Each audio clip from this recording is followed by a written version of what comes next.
ওটা একটু খেয়াল করবেন লালমোহন বাবু। লালমোহন বাবু টাটা, বাই বাই। আরে বাবা রে, দৌড়াচ্ছে, উঠ দৌড়াচ্ছে, মরুভূমির জাহাজ দৌড়াচ্ছে। জাস্ট ট্রাভেল ভোড়াইয়ের আরও একটি নতুন এপিসোডে আপনাদের সকলকে স্বাগত জানাই। আমি সঞ্জু সুর। এই মুহূর্তে আমি রয়েছি বারমের রেলওয়ে স্টেশনের ঠিক সামনে। আপনারা জানেন আমি সোলো রাজস্থান বাইক ট্রিপে রয়েছি। আজ ৮ম দিন। এই 7 দিনে উত্তর পূর্ব রাজস্থানের আলোয়ার থেকে শুরু করে ভাঙ্গর ফোর্ট দেখে, সেখান থেকে দক্ষিণ পূর্ব রাজস্থানের বুন্দি, রনকপুর, জাওয়াইবেরা, লেপার্ড সাফারি ঘুরে বারমেরে এসেছিলাম এখানে কিরাডু টেম্পলস দেখতে। আমার এই সোনার কেল্লা 2.0 সিরিজে এর আগে সেই সব জায়গার সব ছবি ও তথ্যসহ ভিডিও আপনাদের সঙ্গে আমি শেয়ার করেছি আমার এই ইউটিউব চ্যানেলের মাধ্যমে। এর ঠিক আগের এপিসোডে আপনাদের দেখিয়েছি বিখ্যাত কুলধারা ভিলেজের গল্প। আজ আমি চলেছি রাজস্থানের আরেকটি অফবিট ডেস্টিনেশন খুরি স্যান্ড-ডিউনস দেখতে ও থর মরুভূমির মধ্যে রাত কাটাতে। দেখতে থাকুন, সঙ্গে থাকুন। সকাল সকাল বারমেরের হোটেল থেকে চেক আউট করে বেরিয়ে এসেছিলাম। এই প্রায় ঘন্টাখানেক চালাবার পর রাস্তার পাশে এই ধাবাটা দেখে দাঁড়িয়ে পড়লাম ব্রেকফাস্ট সেরে নেওয়ার জন্য। চলুন ভিতরে যাওয়া যাক।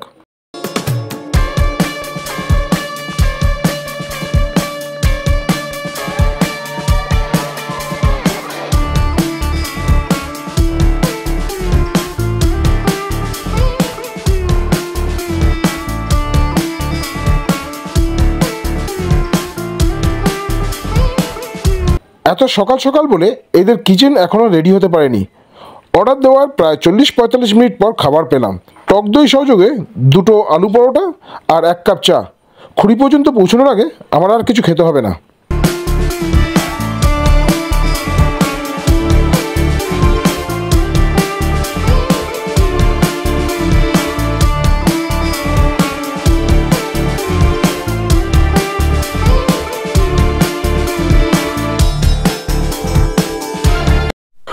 সোজাই যে রাস্তাটা যাচ্ছি সেটা জয়সলমের দিকেই যাচ্ছে। অনেকক্ষণ টানা চালাচ্ছিলাম, ক্যামেরা বন্ধই করা ছিল। এখন অবশ্য ক্যামেরা অন করলাম একটা জিনিস দেখানোর জন্য। এতক্ষণ আমি এই যে রাস্তাটা দিয়ে আসছিলাম এটা হলো জাতীয় সড়ক 68 বা বারমের জয়সলমের সড়ক। খুড়ি যাওয়ার জন্য গুগল আমাকে বাদিকের এই রাস্তাটা ধরতে বলছে। এই রাস্তাটা হলো আবার জেলা সড়ক 36। রাজস্থানে ঢোকার পর থেকে গত 7-8 দিনে আমি এই রাজপুত রাজ্যের একটা বড় অংশ ট্রাভেল করে ফেললাম। ইতিমধ্যেই প্রায় 2000 কিলোমিটারের বেশি রাস্তা আমি রাইড করেছি, যার প্রায় 90-95% রাস্তাই এক কথায় সুপার, পুরো টার্ম্যাক রাস্তা যাকে বলে আর কি। কিন্তু আপনারা হয়তো ভাবছেন কেন হঠাৎ আমি এখন এসব কথা বলছি। আসলে আমি এখন এইসব কথা বলছি তার কারণ হলো আমি এখন এই যে রাস্তা দিয়ে চলেছি সেই রাস্তার অবস্থা। বারমের থেকে আসার সময় ন্যাশনাল হাইওয়ে 68 ধরে যখন আসছিলাম তখন তো রাস্তা বেশ ভালোই ছিল, কিন্তু যখন থেকে এই ডিস্ট্রিক্ট রোড 36 ধরেছি তখন থেকেই শুরু হয়েছে চূড়ান্ত অফরোডিং। কিন্তু অফরোডিং তো আমার এই এক্সপালস বাইকের জন্য এইসব রাস্তা একেবারেই পাতির অফরোড বলা যায়, ফলে অফরোড নিয়ে সমস্যার কিছু নেই। কিন্তু আমি ভয় পাচ্ছি কেন? আমার যেটা সমস্যা হচ্ছে তা হলো গত প্রায় 1.5-2 ঘন্টা এই যে জেলা সড়ক ধরে আমি চলেছি সেই রাস্তা একেবারে শুনশান, মানে জনমানব শূন্য বলা যেতে পারে। এই 1.5-2 ঘন্টায় এই রাস্তায় আমি আর কাউকে দেখিনি।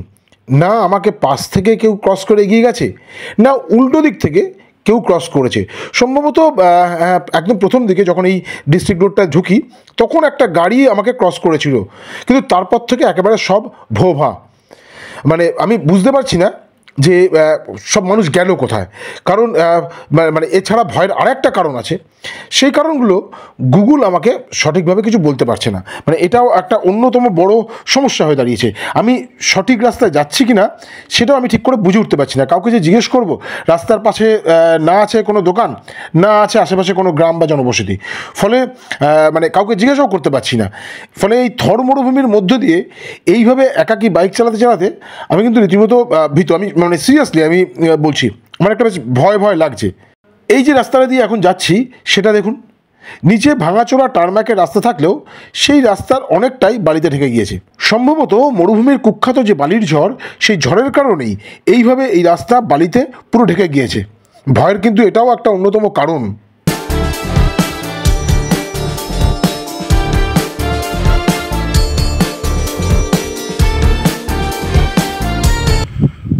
বাড়মের থেকে খুড়ি যাওয়ার পথে ন্যাশনাল হাইওয়ে 68 থেকে যখন বাদিকে ডিস্ট্রিক্ট রোড দিয়ে দিল, এবং সেই ডিস্ট্রিক্ট রোড দিয়ে আস্তে আস্তে অধিকাংশ রাস্তাটাই খুব খারাপ। এখন যদি একটু ভালো রাস্তা পেয়েছি তাই একটু দাঁড়ালাম, এবং দাঁড়িয়ে একটা জিনিস আপনাদের দেখাই। পুরো থর মরুভূমির ভেতর দিয়ে আমি এখন যাচ্ছি। একদম বিরান এলাকা, কেউ কোথাও নেই আশেপাশে। সেই জায়গা দিয়ে রাস্তা একটা আছে, সেই রাস্তা দিয়ে যাচ্ছি। পুরো এলাকা কিন্তু একেবারে শুনশান এলাকা, এবং মরুভূমির যা চিত্র সেই চিত্র এখানে রয়েছে। হ্যাঁ, যেহেতু কিছু কাটা ঝোপ, গুল্ম জাতীয় গাছ সেগুলো রয়েছে, বাদবাকি পুরো মরুভূমি এলাকা। এবং তার মাঝখান থেকে এই যে রাস্তাটা যাচ্ছে, এই রাস্তা ধরে খুঁড়ি যেতে হবে। এখনও প্রায় 33-34 কিলোমিটার বাকি আছে আমার। এর আগের যে রাস্তাটা দিয়ে আসলাম সেই রাস্তাটা খুব খারাপ ছিল, এখনও 33 কিলোমিটার যেতে হবে। কিন্তু সোলো ট্রাভেল করতে গিয়ে এই ধরনের কিছু এক্সপিরিয়েন্স হওয়া খুব দরকার। এগুলো আগামী দিনে আমাকে আরও বেশি এনরিচ করবে নিশ্চিত করেই, এবং আমার ভালো লাগছে।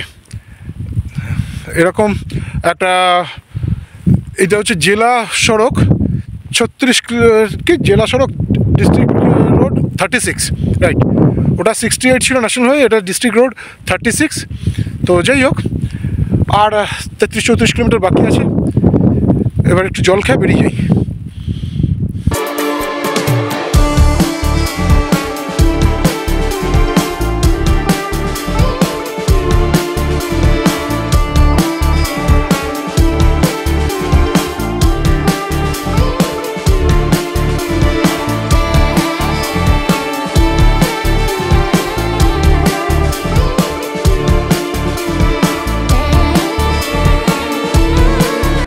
অ্যাট লাস্ট আমি পৌঁছে গিয়েছি আমার আজকের ডেস্টিনেশন খুড়ি ভিলেজে। এই গ্রামে এই যে বাদল হাউস লেখা আছে, এখানেই আমি থাকবো। বাদল হাউসে যেতে গেলে এই রাস্তা দিয়ে গ্রামের ভিতরে ঢুকতে হবে বলে মনে হচ্ছে। এই গ্রামে এখন অনেকেই হোমস্টে ব্যবসা চালু করেছে, আর গ্রামটাও আস্তে আস্তে আর্থিকভাবে স্বাবলম্বী হচ্ছে। দেখতে দেখতে এসে গেছি বাদল হাউসে। এই যে মোড়টা, ওই মোড়টা থেকে 50 মিটার মতো এসছি। 50 মিটার মতো ভিতরে এসে বাদিকেই পড়বে এই বাদল হাউস। এই হচ্ছে সেই বাদল হাউস, যে বাদল হাউসের তথ্য আমি প্রথম পাই যখন খুঁড়ির বিষয়ে খোঁজখবর করছিলাম। এই যে বয়স্ক ভদ্রলোককে দেখছেন, ওনারই নাম বাদল সিং। ওনার নামেই এই হোমস্টের নাম বাদল হাউস।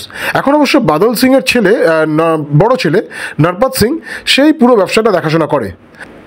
আচ্ছা, সামনের এই যে ভদ্রলোককে একবার দেখে রাখুন। এনাকে আমি চিনি না, কিন্তু এক ভয়াবহ অবস্থার মধ্যে উনি আমাকে ফেলবেন আজ রাতে, সে বিষয়ে পরে আসছি। বাদলজির বড় ছেলে নরপাত চলে এসছে। এর সঙ্গেই ফোনে কথা বলে রুম বুক করেছিলাম। 1 টাকাও অ্যাডভান্স পাঠাতে হয়নি। আমি বেশ কয়েকবার বলেছিলাম যে টাকা অ্যাডভান্স করতে হবে কিনা। নরপাত শুধু বলেছিলেন আপনি আসবেন, এটা শুধু কনফার্ম করুন, ব্যাস।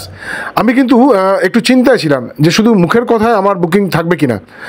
আমি এখানে এসে নিশ্চিত হয়েছি। একটা জিনিস বলতে পারি, আপনিও নিশ্চিত হতে পারেন।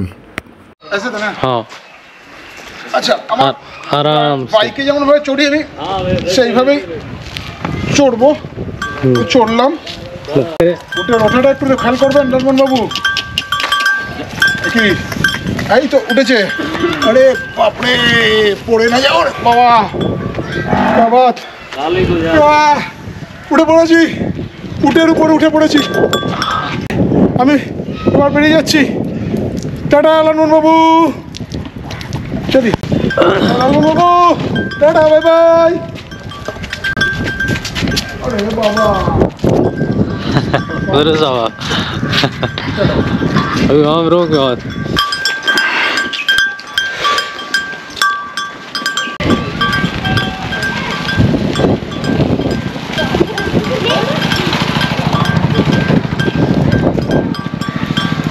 চলেছি উটের সবারি হয়ে।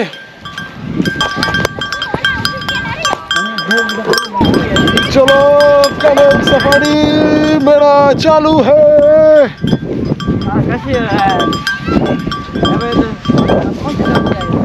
हाँ, कौन से गाँव से आए हो? मैं कौन से गांव से आया हूँ? मैं कलकत्ता शहर से आया हूँ जी।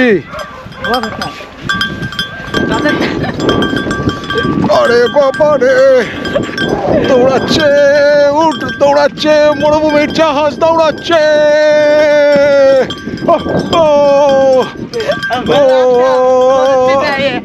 अरे बाप रे बाप। भैया हाँ पीछे बैठ जाओ, हाँ, आपके पीछे बैठ जाओ। मेरा पीछे? हाँ बैठ जाओ ना, तुमको बैठने में अगर तकलीफ नहीं होगा तो कोई बात नहीं, मेरा कोई बात नहीं है। तुम मेरे पीछे बैठ जाओ, हाँ, और आराम से इसको अगर लेके चलो। आप जैसे बोलेंगे जैसे हम करेंगे। हाँ, तो सनसेट तो देखना है ना मुझे।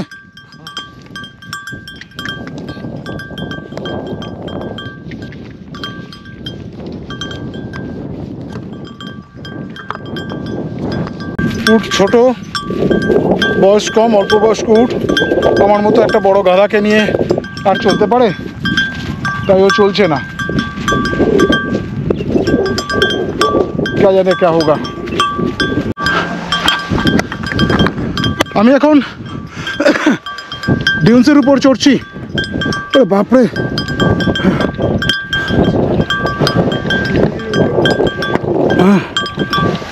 আরে বাবা, দূরে এটা যেটা দেখা যাচ্ছে এটা হচ্ছে সানসেট পয়েন্ট। অর্থাৎ যারা আশপাশের এলাকা থেকে আসেন, জেসলমের বা আশপাশের এলাকা থেকে, তারা এই সানসেট পয়েন্টে আসেন। আমি যেহেতু ক্যাম্পিং করব তাই আমার থাকার জায়গাটা আলাদা, আমি সেদিকেই যাচ্ছি। এখন আপাতত একাই রয়েছি। উঠটা একটুখানি আমি অলমোস্ট বেঁকে পড়েছি।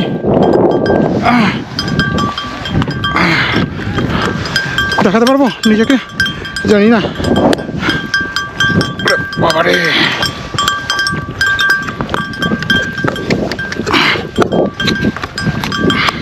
भैया अरे बाप रे।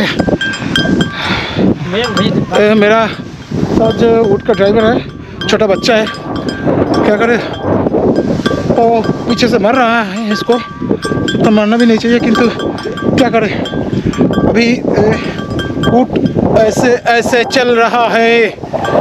ये बच्चा जो है करण, इसका नाम है, ये आज ऊँट का ड्राइवर है। ड्राइवर बोलता है क्या, ऊँट पुलर बोलता है, क्या बोलता है मालूम नहीं। আমাকে যেহেতু আমি ক্যাম্পিং করব তাই সানসেট পয়েন্টের থেকে অন্য জায়গায় যাচ্ছি। আমি এই মুহূর্তে ডিউন্সের উপর চড়ে গেছি, কিন্তু আমি যেহেতু বসেনি ঠিক করে, কোমরের অবস্থা, বাইক চালিয়ে কোমরের অবস্থা এমনিতেই হরিবল হরিবল, তার মধ্যে এইভাবে উটের পিঠে। ওরে বাবা, লালমোহন বাবু, আপনি তো রামদেবরা স্টেশনে গিয়ে ব্যায়াম করেছিলেন, আমিও কি সেটাই করব? রামদেবরা স্টেশন তো নেই, আমি এখানে ডিউন্সে যেখানে আমি থাকবো সেখানে গিয়ে একটুখানি কোমরের ব্যায়াম করে নিতে হবে। ওরে বাপরে,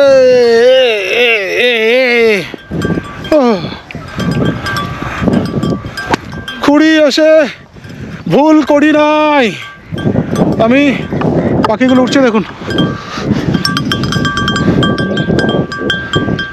পুরো ডিউন্স এখান থেকে পুরো থর মরুভূমি দেখা যাচ্ছে। আরে हम तो गिर जाएंगे यार। अरे अरे अरे अरे अरे अरे अरे, दूरे हॉट बैलूनों चलছে। भैया हाँ, बहुत थक गए ना? पहुँच गए क्या? हाँ पहुँच गए पहुँच गए, तो किस तरफ जरा? अच्छा, আমার স্যান্ডিংসে থাকার জায়গায় আমি প্রায় পৌঁছে গেছি।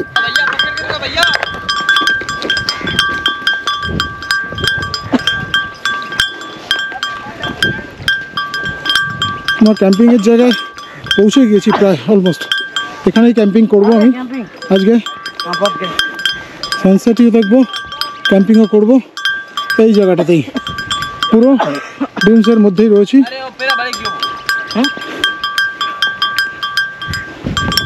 এখন বিষয়টা হচ্ছে যে স্যাম স্যান্ডেন্সের মতো অত প্রফেশনাল এরা নয়, আস্তে আস্তে হচ্ছে, ফলে কিছুটা যদি ভুলভাল থাকে কোনো অসুবিধা নেই। কিন্তু আমি পৌঁছে গেছি আমার আজকের ক্যাম্পিংয়ের জায়গায়।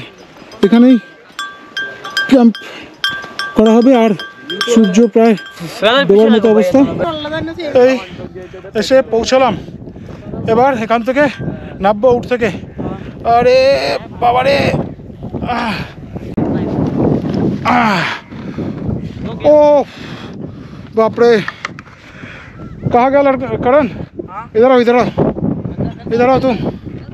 करण भी थक गया।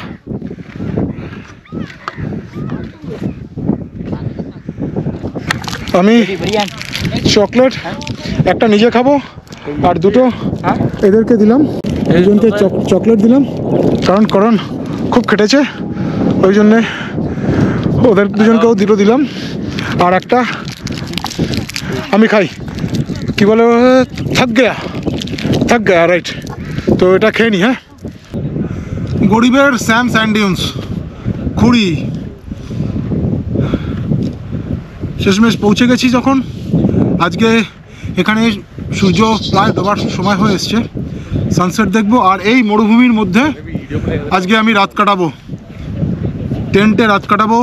খাওয়া দাওয়া সব এখানেই হবে, রান্নাবান্না হচ্ছে। আমার সঙ্গে এখানে আরও কয়েকজন এসছে দেখলাম, তারা মূলত কেরল থেকে এসছে, তো তারাও থাকবেন এখানে।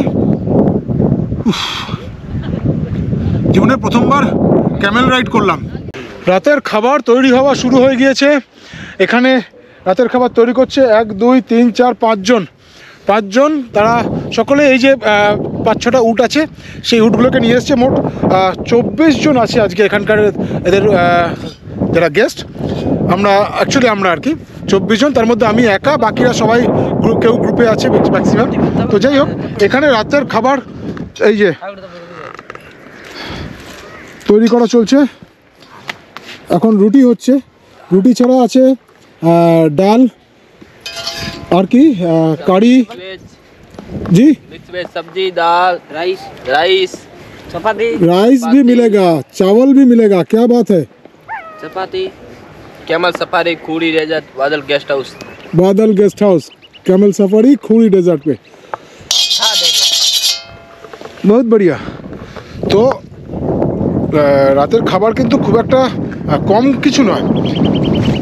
চাवल আছে, মানে ভাত, রুটি, ডাল, কারি, মিক্স ভেজ, এত কিছু থাকবে, ফলে জমিয়ে খাওয়া দাওয়া হবে। আচ্ছা, ডিউন্স কেন বলে, এর মানে কি? ডিউন্স বলে স্যান্ড ডিউন্স, সেগুলো হচ্ছে এরকম বালির ছোট ছোট পাহাড়। বালিগুলো এসে জড়ো হওয়া এক জায়গায়, হওয়ার পরে এরকম পাহাড় তৈরি হয়, পাহাড়ের মতো বা টিলার মতো তৈরি হয়, সেগুলোকেই স্যান্ড ডিউন্স বলা হয়।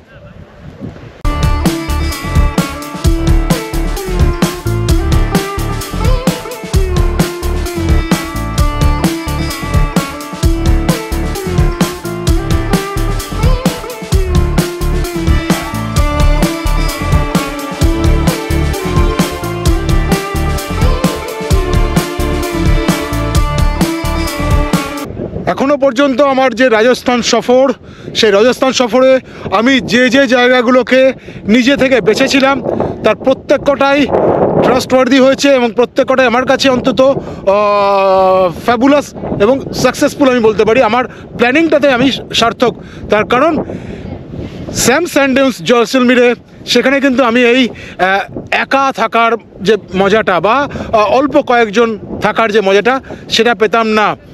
কারণ স্যাম স্যান্ডেন্সে প্রচুর পরিমাণে ভিজিটার্স আছে, পর্যটক আসে, বিশেষ করে এই দিনগুলো 31st নাইট, এবং স্বাভাবিকভাবে প্রচুর ভিড় হয় স্যাম স্যান্ডেন্সে, আর টু মাচ কস্টলি।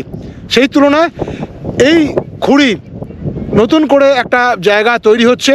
আমি বলবো বাঙালিদের কাছে, আপনারা বাজেট ফ্রেন্ডলি জিনিস অনেক খোঁজ করেন, জয়সলমীরে আসুন, এসে এই স্যান্ডডিউন্সে থাকুন, নো ডাউট আপনার কিন্তু ভালো লাগবে। হাইলি রেকমেন্ডেড, আমি বলতে পারি হাইলি রেকমেন্ডেড। সূর্য অস্ত চলে গিয়েছে, আমারও এটা খোলা উচিত এবার, তাই তো? কিন্তু আমার চশমা কোথায় আছে আমি জানি না। চশমা আছে, ভাবছিলাম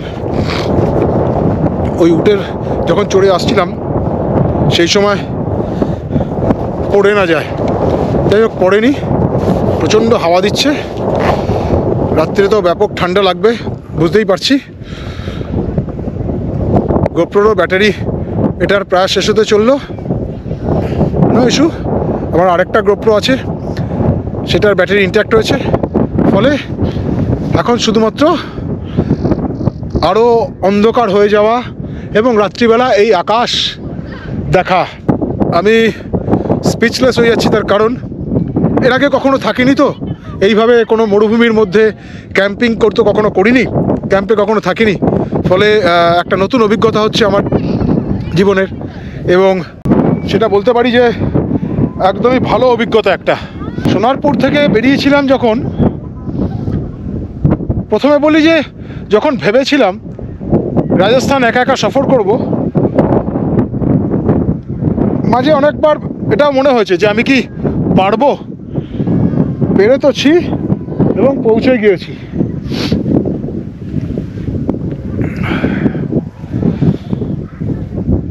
আর কয়েকটা জায়গা বাকি আছে, সেগুলোর পরে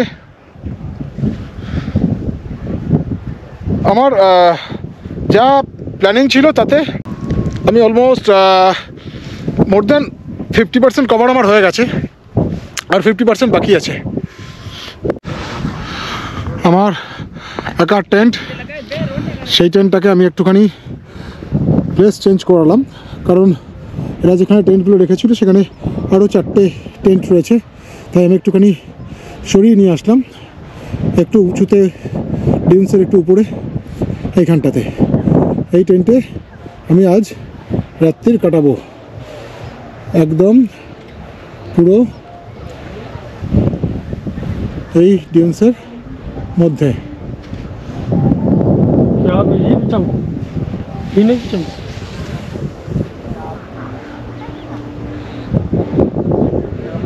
সূর্য অস্ত গিয়েছে, এখন জাস্ট ওই দিগন্তে যে বলিরেখা থাকে সেই বলিরেখাটা রয়েছে, কিছুক্ষণের মধ্যে একেবারে ঘন অন্ধকার হয়ে যাবে। আর এখানে এই যে আলো জ্বলছে, এখানে রান্নাবান্না চলছে আমাদের, একটু আগেই দেখালাম, খাওয়া দাওয়ার রেডি হচ্ছে। হাতে থাকুক, আমি ততক্ষণে টেন্টটাকে তৈরি করে নিই একবার।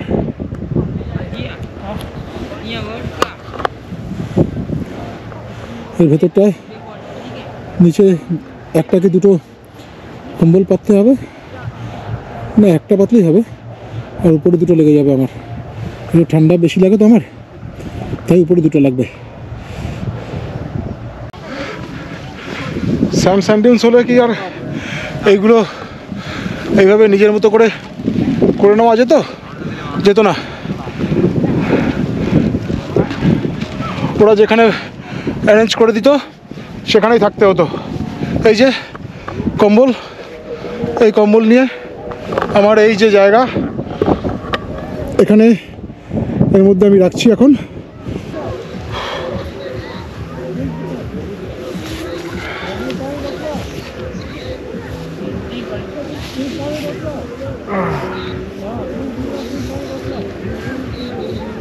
এগুলো খুব ভারী, দেখো নিচে পেতে দিই, দুটো নিচে পেতে, উপরে একটা থাকবে, আর সাথে যেহেতু জ্যাকেট ফ্যাকেটগুলো থাকবে অত সমস্যা হবে না, নিচে দুটো পাতা থাকুক। বালি তো ঠান্ডা উঠবে খুব।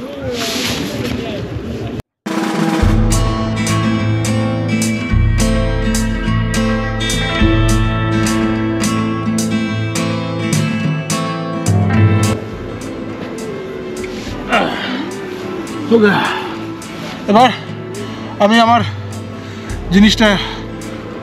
জিনিস বলতে আমার কি ট্যাঙ্ক ব্যাগ আর জ্যাকেটটা লাগবে মনে হচ্ছে, ওই জ্যাকেটটা নিয়ে আসি, আর জলের বোতল।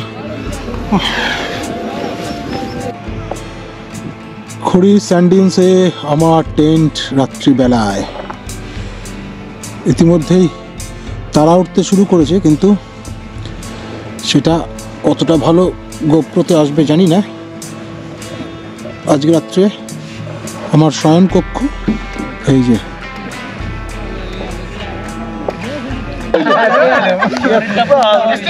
মরুভূমির মধ্যে এইভাবে বনফায়ার চলছে। কিছুই না আর কি, ঠান্ডা পড়ছে তো তাই কিছু শুকনো কাঠ দিয়ে জ্বালানো হয়েছে। মানে কেরল থেকে একটা গ্রুপ এসছে আর আমি আছি, সব মিলিয়ে প্রায় 24 জন মতো। আজকে এই বাদল হাউসের যে খুড়ি ডেজার্ট ক্যাম্প, স্যান্ড ডিউন্সের মধ্যে ক্যাম্পিং করা, সেই পর্ব চলছে। খুড়ি স্যান্ড ডিউন্সের মধ্যে 31শে ডিসেম্বর আমি এই মুহূর্তে টেন্টের মধ্যে রয়েছি, যেটা পুরো এপিসোড ধরে আপনারা শুনছেন যে আমি টেন্টে থাকবো, সেই টেন্টের মধ্যে রয়েছি। বাইরে ক্রমশ ঠান্ডাটা নামছে, আরও যত রাত্রির বাড়বে, ইতিমধ্যেই প্রায় 7টা সাড়ে 7টা বাজে। ঠান্ডা বাইরে আমরা যখন এসেছি এখানে তখন যেরকম ছিল তার থেকে অনেকটা ঠান্ডা কম হয়ে গেছে।